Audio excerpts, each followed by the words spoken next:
Of a government shutdown is public policy analyst and economist Michael Busler. He's a professor of finance at Stockton University. Good afternoon to you, Michael, as always, and thank you for joining us. So, as you know, Social Security checks, Medicare and Medicaid benefits keep going. Other essential functions continue as well. My question to you is, which government services stop immediately during a shutdown? So there are a number of them. If you try to go to a national park or something, you're going to have a problem. If you try to get your passport renewed, you're going to have a problem. But all of the essential services, as you mentioned, for Social Security, Medicare, Medicaid, that'll keep going. Congress is not in session. However, the way they have this worked out, they do get paid. A lot of government agencies will be shut down and workers will be laid off. Now, Trump is going to use this a little bit differently. When DOJ did their analysis, the federal government has 2.4 million workers. DOJ said they're operating with very antiquated systems. And if you put in modern systems, you could probably cut the workforce in half, down to 1.2 million. So President Trump is going to lay off a lot of people. He's not going to bring them all back. And this will be his way of reducing the workforce. There'll be some court action against that, but I think that's what's going to happen. Yeah, and you're right about that. President Trump said a lot of federal workers could be laid off. What is your view on, could a shutdown save money or cost more in the long run?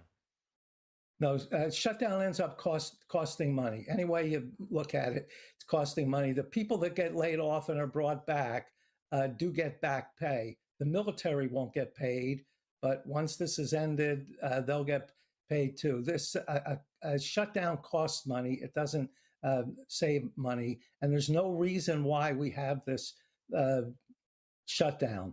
Basically, real quickly, why these things happen, the federal government fiscal year runs from October 1st to September 30th. So on September 30th, yesterday, they didn't have a budget in place. So without a budget, you can't spend any money. This has happened dozens of times in the past. And every time what happens is Congress gets together and passes what they call continuing resolution, which means for the next 60, 90 days or so, we're just going to keep spending at the same level that we spent in last year's budget. And you hope in that 60, 90 days, they'll be able to work it out and come up with something that resembles a budget. Congress has punted on their budget responsibility really for decades, and it's now coming home to hurt us. So, Michael, can you also comment on whether a shutdown will slow down the economy? Because I'm thinking here, workers, they're going to miss paychecks, and perhaps this will dampen spending, which, fuels the economy.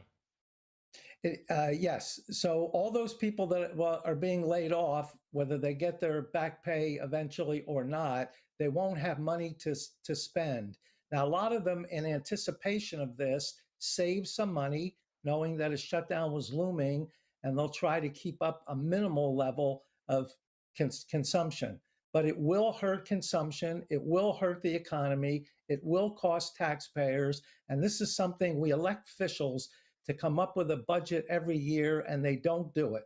And as a result of that, they can't get together on how much spending should occur, and we end up with these continuing resolutions and shutdowns. I think we had one in 2018, we had one in 2011. Usually at the 11th hour, people compromise and avoids the shutdown. But this time, there was no compromise. The Trump administration said, look, we'll pass a continuing resolution. The Democrats said, well, look, when you passed the big, beautiful bill, you ended up cutting a lot of spending in healthcare. We want that spending brought back, and we're not going to vote for the continuing resolution unless you agree to bring that spending back.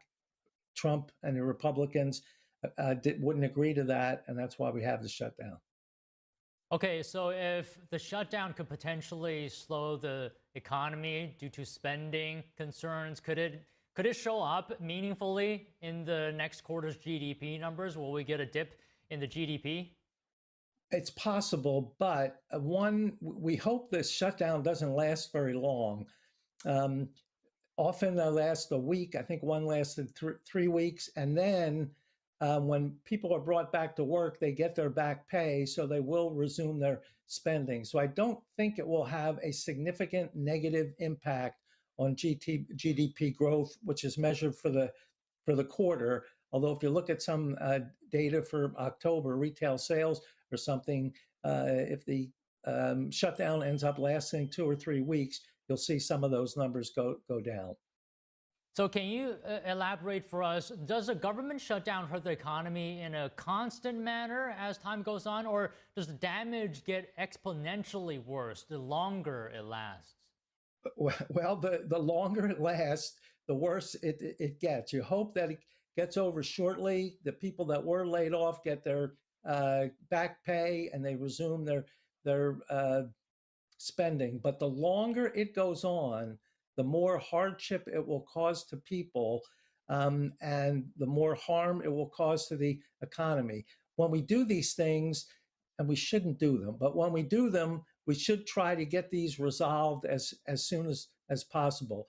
From what I've heard so far today, it looks like the Republicans aren't budging. We just want a clean continuing resolution. It looks like the Democrats aren't budging either. We're not voting for it unless you restore some of the healthcare spending. So if this goes on for some time, it will cause damage to the economy. It causes a lot of inconvenience for people too, and they're going to start to get upset. So I don't think the government will allow this to go on for any fairly long time period. Okay, Michael, let me just ask you one more concern I have. Could it impact the U.S. credit rating? We know that debt gets paid even during shutdowns, but if this creates uncertainty around Washington's ability to govern responsibility, could that sort of hurt the global credibility? Well, it certainly isn't going to help. But as long as the federal government makes interest payments on the debt, there should not be any long-term negative consequences on the credit rating. On the other hand, you're not real sure exactly how the markets are going to react to this. So that is at least a risk, and a risk that could be avoided by simply getting this resolved and getting the government back in business. Well, all right, Michael, good to talk to you today. Thank you very much. My pleasure.